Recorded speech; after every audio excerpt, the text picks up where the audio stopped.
Halo semuanya, senang sekali kalian kembali lagi. Bayangkan sebuah tempat di mana orang harus menyerahkan hampir setengah gajinya untuk pajak. Tetapi hampir tidak ada yang bekerja lewat jam 4 sore.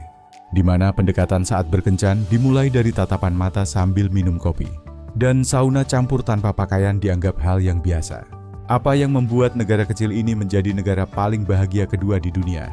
Dan kenapa begitu banyak orang Amerika yang lelah dengan hidup mereka mulai berpikir untuk pindah ke sini? Kamu meninggalkan sepeda di luar stasiun kereta di pusat Copenhagen dan tidak ada yang mengambilnya. Bukan dalam 5 menit, bukan dalam 5 jam. Kadang bahkan tidak dalam 5 hari. Itu bukan sekadar keberuntungan. Itulah Denmark. Lebih dari 70% warga Denmark mengatakan mereka percaya pada tetangga mereka. Sekitar 80% percaya pada pemerintah mereka. Di sini, bus umum datang tepat waktu, bukan kira-kira, tetapi benar-benar tepat waktu. Politikus tidak punya apartemen mewah di luar negeri. Sekolah negeri cukup baik sampai para politikus pun menyekolahkan anak mereka di sana. Sekarang mari bicara tentang perempuan. Karena di Denmark, kesetaraan gender bukan sekadar slogan. Itu adalah kenyataan sehari-hari. Perempuan memegang sekitar 4 dari 10 posisi kepemimpinan. Di parlemen, jumlah perempuan juga hampir mencapai 40%. Bahkan, banyak orang Denmark mungkin akan merasa pertanyaan tentang hal ini terdengar aneh. Seperti bertanya, apakah ikan sadar dengan air tempat mereka berenang?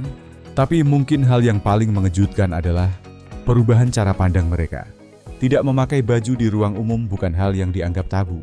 Budaya sauna dilakukan bersama, laki-laki dan perempuan, tanpa handuk, tanpa rasa malu. Hanya manusia biasa yang setara dan santai. Semuanya terasa wajar. Lalu bagaimana soal hubungan? Gaya pacaran di Denmark cenderung penuh hormat, setara, dan halus.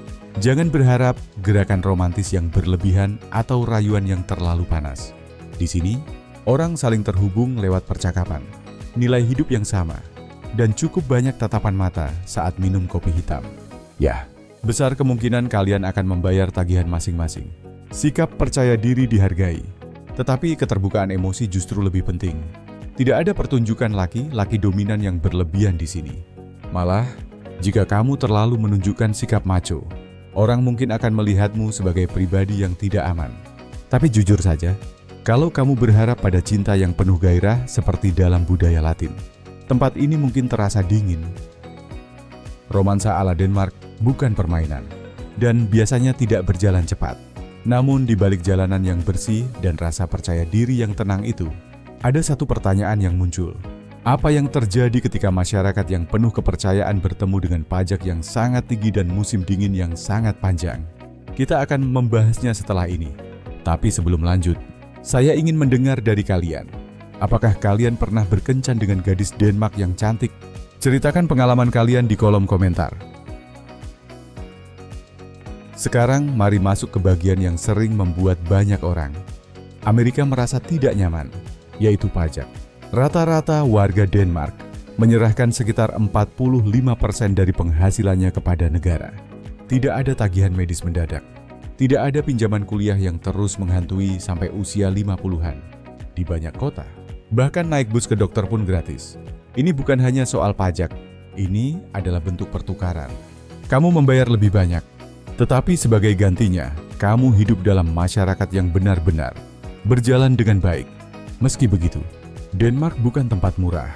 Sewa apartemen satu kamar di pusat Copenhagen bisa mencapai sekitar $2.500 per bulan.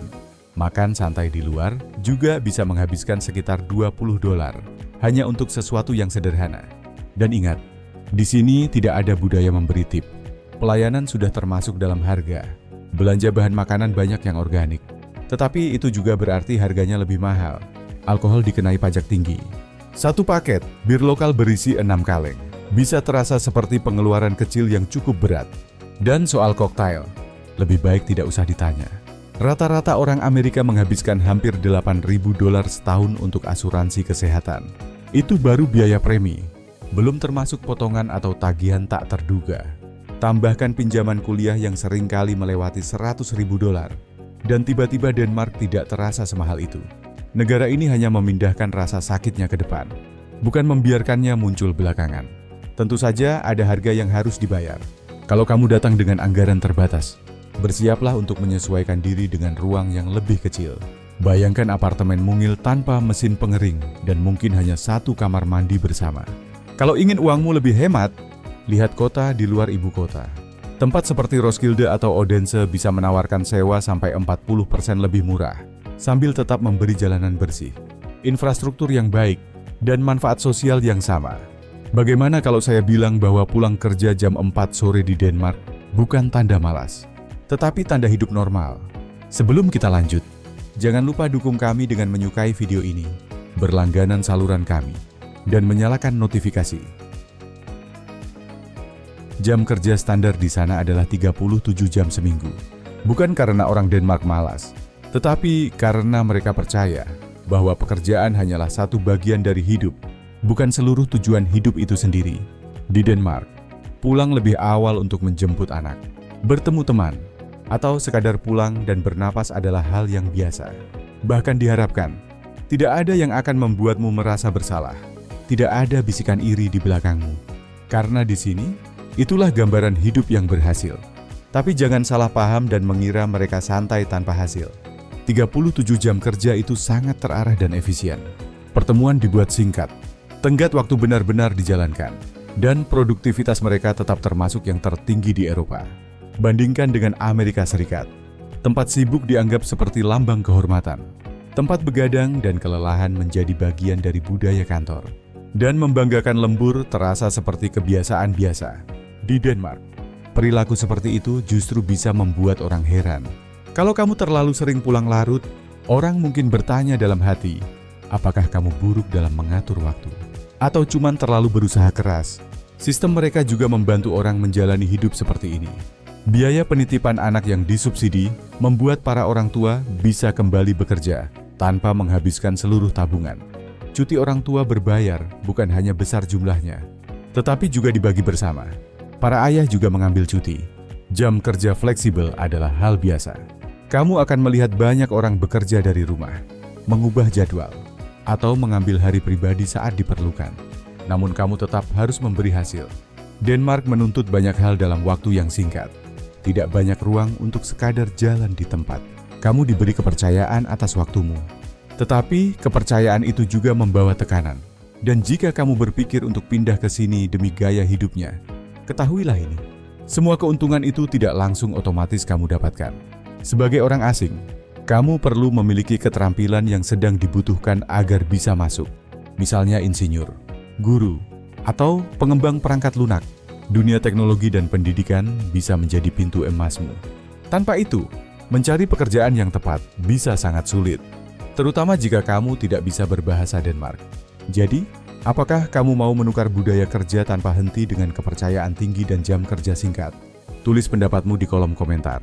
Sungguh, apa yang akan kamu lakukan jika punya tambahan 10 jam kebebasan setiap minggu? Setelah ini, kita akan melihat tulang punggung utama dari kebahagiaan di Denmark, yaitu negara kesejahteraan. Apa yang gratis, apa yang tidak, dan seberapa aman hidup terasa saat dasar hidupmu tidak mudah runtuh. Layanan kesehatan di sini bersifat universal. Semua dibiayai dari pajak, yaitu pajak tinggi yang sudah kita bahas tadi. Tetapi hasilnya adalah semua orang bisa mendapatkan perawatan. Kaya, miskin, bekerja, atau tidak bekerja. Denmark terus berada di jajaran negara terbaik di dunia dalam hasil layanan kesehatan. Kliniknya modern, dokternya terlatih baik, sistemnya memang tidak sempurna, tetapi berjalan dengan baik. Bagi orang Amerika, terutama mereka yang terbiasa berjudi dengan asuransi atau keluar dari ruang gawat darurat sambil membawa tagihan $10.000. Semua ini bisa terasa seperti masuk ke dunia yang berbeda. Tapi bukan itu saja, pendidikan dari taman kanak-kanak sampai universitas juga gratis. Bukan hanya bebas uang kuliah, mahasiswa universitas di Denmark bahkan menerima tunjangan bulanan dari pemerintah, uang untuk membantu bayar sewa, makanan, dan hidup sehari-hari.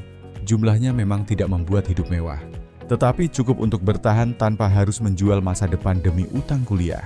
Terdengar terlalu bagus untuk menjadi kenyataan. Jika kamu berasal dari Uni Eropa, besar kemungkinan kamu bisa langsung mendapat banyak manfaat ini. Tapi kalau kamu orang Amerika, Warga di luar Uni Eropa harus menjalani proses panjang. Status tinggal tetap biasanya baru datang setelah sekitar 8 tahun. Dan sampai saat itu, akses ke seluruh program sosial bisa saja masih terbatas. Dan ya, layanan kesehatan gratis itu bukan berarti cepat. Sistem Denmark dibangun untuk efisiensi dan keadilan, bukan untuk kepuasan instan. Janji temu yang bukan darurat bisa memakan waktu berminggu-minggu, kadang bahkan berbulan-bulan. Kalau mendesak, kamu akan ditangani. Kalau tidak, kamu harus menunggu. Meski begitu, bagi kebanyakan orang, pertukaran ini tetap layak. Ada satu konsep yang mereka sebut flexicurity, pasar kerja yang fleksibel sekaligus aman. Kedengarannya mustahil, tetapi orang Denmark berhasil membuatnya nyata. Mereka menyebutnya flexicurity, yaitu model gabungan yang memberi perusahaan kebebasan untuk melepas pekerja dengan lebih mudah dan memberi pekerja rasa aman untuk tetap bisa bertahan setelah itu. Kalau kamu kehilangan pekerjaan di Denmark, sistem akan menangkapmu sebelum jatuh terlalu jauh. Kamu bisa memenuhi syarat untuk menerima hingga 90% dari gaji sebelumnya selama waktu tertentu, terutama jika kamu menjadi anggota serikat pekerja dan ikut membayar ke dalam sistem. Kamu tidak hanya duduk diam sambil menerima uang. Pemerintah membantu melatihmu kembali. Kamu bisa mengikuti kursus, mendapat bimbingan, dan meningkatkan keterampilan agar bisa beralih ke karier baru. Cepat dan efektif, perusahaan juga diuntungkan karena memecat karyawan lebih sederhana dan tidak terlalu berisiko secara hukum. Mereka juga tidak takut untuk merekrut. Hasilnya adalah pasar kerja yang luas, mudah menyesuaikan diri, dan cukup manusiawi. Tentu saja ada batasnya. Jaring pengaman terbaik biasanya diberikan kepada mereka yang sudah ikut berkontribusi, seringkali lewat iuran serikat atau pembayaran pajak yang stabil. Lalu apa jalan keluarnya? Bidik pusat-pusat global seperti Copenhagen, Aarhus, dan perusahaan internasional. Cari pekerjaan di bidang teknologi, pendidikan, atau perusahaan yang memakai bahasa Inggris. Titik awal yang sangat baik adalah Work in Denmark, DK, situs resmi pemerintah untuk pencari kerja asing. Kamu juga bisa menemukan peluang di sekolah internasional, logistik global, dan energi Cal. Dan kalau kamu sedang membayangkan hidup dengan minggu kerja 37 jam lengkap dengan jaring pengaman sosialnya, mulailah bersiap dari sekarang. Pelajari dasar-dasar bahasa Denmark. Rapikan CV kamu. Sesuaikan keterampilanmu dengan bidang yang benar dibutuhkan Denmark. Bukan hanya bidang yang kamu sukai. Karena meskipun sistem ini tidak mudah dimasuki, sistem ini benar-benar ada. Dan kalau kamu berhasil masuk, kamu mungkin akan menemukan dirimu hidup di negara tempat kehilangan pekerjaan bukan bencana pribadi, tetapi awal dari sesuatu yang lebih baik. Lebih dari setengah perjalanan dalam kota dilakukan dengan cara ini, hujan atau cerah. Bahkan saat musim dingin, jumlah sepeda lebih banyak daripada mobil. Bukan hanya karena bensin mahal, meskipun memang mahal, tetapi karena kota ini membuat semuanya jadi mudah. Jalur sepeda khusus, lampu lalu lintas khusus untuk pesepeda. Bahkan ada jalur sepeda super yang menghubungkan pinggiran kota dengan pusat kota. Dan bukan hanya jalannya yang ramah lingkungan, jaringan listriknya juga begitu. Denmark mendapatkan sekitar setengah listriknya dari angin, bukan dari tenaga air, bukan dari nuklir, hanya dari turbin angin yang berdiri di sepanjang pantai dan terus berputar menuju masa depan. Pada tahun 2050, targetnya adalah netral karbon sepenuhnya. Ambisius, ya, tapi mereka sudah berada di tengah perjalanan. Copenhagen sendiri sedang berusaha menjadi ibu kota netral karbon pertama di dunia. Secepat tahun 2025, jika mereka berhasil, itu bukan cuma bahan kebanggaan. Itu akan menjadi contoh bagi dunia. Budayanya juga mendukung hal itu. Orang Denmark pada dasarnya hidup sederhana. Mereka berbelanja lokal. Mereka makan makanan sesuai musim. Toko bahan makanan seperti WeFood menjual produk sisa dan sayuran, atau buah yang bentuknya kurang menarik untuk mengurangi limbah. Ini bukan amal, ini akal sehat. Dan soal makanan, organik adalah hal biasa, bukan label khusus, bukan barang mewah, hanya makanan bersih dan sederhana yang dibangun dari sayuran, ikan, dan roti yang baik. Bersepeda saat musim dingin di Denmark bukan untuk orang yang mudah menyerah. Bulan Desember berarti hanya sekitar 7 jam. Cahaya matahari pada hari yang bagus, langit kelabu, udara dingin, dan ya, anginnya menggigit. Tetapi orang tetap terus mengayuh. Mungkin sekarang kamu sudah pernah mendengar kata hygge. Hygge lebih dalam daripada sekadar tampilan indah. Hygge adalah rasa tenang yang datang saat minuman hangat menyentuh tangan yang dingin setelah perjalanan sepeda panjang di tengah salju. Hygge adalah lingkaran kecil teman, makanan rumahan, dan tidak ada satupun yang sibuk memeriksa ponsel. Pada intinya, hygge adalah kekuatan tenang milik Denmark. Semacam sistem perlindungan budaya melawan suramnya musim dingin, kelelahan sosial, dan cepatnya ritme hidup modern. Dan semuanya dimulai dari rumah. Rumah di Denmark memang minimalis, tetapi tidak terasa dingin. Rumah mereka hangat, punya tekstur, dan terasa pribadi. Lantai kayu, pencahayaan lembut, buku yang benar-benar dibaca, seni yang memang punya arti. Yang diutamakan adalah kenyamanan, bukan gengsi. Fungsi lebih penting daripada penampilan mencolok. Bahkan susunan ruangnya juga penting. Orang Denmark menata rumah mereka untuk menciptakan hubungan. Dapur terbuka, makan malam bersama, sudut-sudut yang dibuat untuk percakapan. Mereka tidak butuh rumah sangat besar untuk merasa makmur. Mereka hanya butuh ruang yang disusun dengan sadar. Kamu juga bisa merasakan hygge di tempat kerja. Kantor di sini lebih datar. Jarak antara atasan dan bawahan tidak terlalu terasa. Gelar jabatan jarang dipakai. Orang memanggil bos dengan nama depan. Dan kebiasaan pamer hampir tidak ada. Suasananya lebih kemari bekerja sama daripada lihat betapa keras saya bekerja. Meski hangat, masyarakat Denmark tidak selalu mudah dimasuki. Banyak pendatang menggambarkannya sebagai sopan tetapi tertutup. Kamu bisa tinggal di gedung yang sama selama 5 tahun dan tetap tidak pernah diundang makan malam. Itu bukan berarti mereka dingin, hanya lebih menjaga jarak. Jadi, kalau kamu terbiasa dengan pertemanan cepat dan kebiasaan bercerita terlalu banyak secara santai, Denmark mungkin akan terasa agak jauh pada awalnya. Kunci budayanya adalah mendengar lebih banyak daripada berbicara. Ajukan pertanyaan yang baik. Hormati batas orang lain. Jangan terburu-buru. Di Denmark, persahabatan tumbuh pelan. Tetapi saat sudah nyata, ikatannya sangat kuat. Jadi, bagaimana negara dengan musim dingin yang panjang dan gelap, pajak yang sangat tinggi, dan orang-orang yang terkenal tertutup bisa berakhir di posisi kedua dalam laporan kebahagiaan dunia? Mari mulai dari angkanya. Kurang dari 1% pekerja Denmark menjalani lembur. Bandingkan dengan rata-rata dunia yang mendekati 10%. Dan tiba-tiba Denmark terasa seperti sedang memainkan permainan yang berbeda. Ini bukan negara yang mengejar simbol status atau siklus kerja keras tanpa henti selama 20 jam. Di sini, hidup yang baik terasa tenang, stabil, bisa diperkirakan dengan cara yang paling menyenangkan. Kepuasan hidup tidak datang dari mobil mewah atau ruang kantor sudut. Itu datang dari rasa percaya. Percaya pada tetangga, percaya pada pemerintah, percaya bahwa jika kamu sakit, kamu akan dirawat. Jika kamu kehilangan pekerjaan, kamu tidak akan kehilangan rumah. Jika kamu ingin membesarkan keluarga, kamu tidak akan jatuh miskin karenanya. Orang Denmark sangat ahli menemukan makna dalam hal-hal biasa. Jalan pagi dengan anjing, makan bersama, menyalakan lilin, mengendarai sepeda melewati jalan kota yang benar. Benar mendahulukan manusia daripada lalu lintas. Kedengarannya sederhana, dan memang begitu. Tetapi di dunia yang terus terobsesi pada lebih dan lebih lagi, kesederhanaan menjadi sesuatu yang sangat berani. Namun Denmark bukan negeri dongeng. Kamu tidak akan disambut dengan pelukan hangat dan tepuk tangan meriah. Ini bukan budaya dengan ledakan emosi atau pernyataan keras. Orang-orang menyimpan banyak hal untuk diri mereka sendiri. Senyum mereka halus. Pujian diberikan dengan sederhana. Dan bagi sebagian orang, terutama mereka yang datang dari budaya yang lebih hangat dan lebih ekspresif, hal itu bisa terasa datar. Mari kita jujur, Denmark bukan negeri fantasi. Tempat ini dingin, mahal, sulit dimasuki. Terutama jika kamu bukan berasal dari Uni Eropa. Aturan visa ketat, proses berbaur bisa berjalan lambat, dan kecuali kamu membawa keterampilan yang sedang dicari, mendapatkan pekerjaan tidak selalu pasti.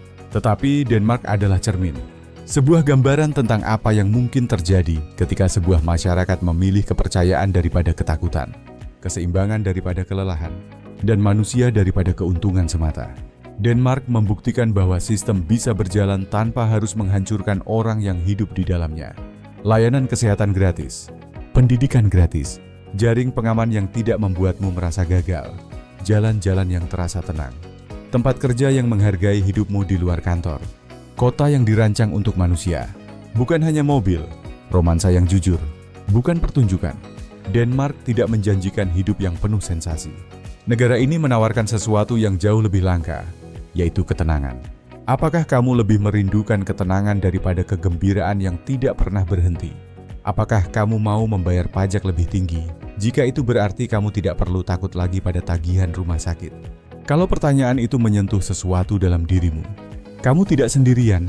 Ribuan pria, para pencari, para pemimpi, dan mereka yang ingin memulai hidup baru sedang memikirkan hal yang sama, bukan karena mereka ingin lari dari sesuatu, tetapi karena mereka siap bergerak menuju sesuatu yang berbeda, sesuatu yang lebih pelan, lebih cerdas, dan lebih manusiawi. Apakah kamu mau menukar pajak yang lebih tinggi dengan hidup yang lebih damai? Tulis pendapatmu di kolom komentar. Sukai dan bagikan video ini jika kamu pernah bermimpi untuk memulai lagi di tempat yang lebih hijau, lebih lambat, dan lebih hangat dalam jiwanya. Berlangganan dan nyalakan notifikasi untuk pembahasan mendalam berikutnya tentang hidup di luar negeri, cinta, dan pilihan berani untuk memulai dari awal. Terima kasih sudah menonton. Kalau video ini lucu atau bermanfaat, jangan lupa like, subscribe, dan nyalakan loncengnya agar tidak ketinggalan video baru. Sampai jumpa di video berikutnya.